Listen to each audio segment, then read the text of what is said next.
আসসালামু আলাইকুম। আপনারা কেমন আছেন? আশা করি সবাই ভালো আছেন। আমি এখানে চলে এসেছি আমার নিত্য নতুন রান্নাঘরে। আমার রান্নাঘরে এখানে রান্না করার জন্য চলে এসেছি। এখানে আমি মোটা মোটা বেগুন আমি পিস করে কেটে নিয়েছি। বড়টা বেগুন, এটা তাল বেগুন বলে। তাই এখানে আমি কেটে নিয়েছি, কেটে সুন্দর করে আমি এখানে কেচে নিয়েছি, কারণ এই মশলাটা সুন্দর করে ভিতরে যাবে এইভাবে। তারপরে বেগুনটা আমার ভাজে উঠাইছি, কি সুন্দর একটা কালার এসছে। এইভাবে আপনারা বাসা বাড়িতে বেগুন ভেজে খাবেন।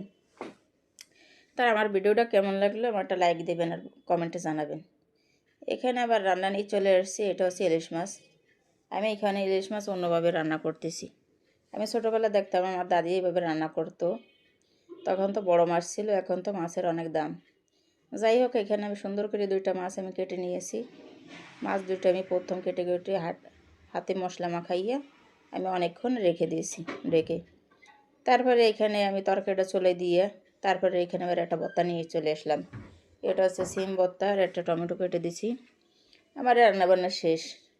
তো আমার রান্নাবান্না কেমন লাগলো বলবেন। এ হচ্ছে আমার বেগুন ভাজি, তারপরে মাছের তরকারি, ভর্তা।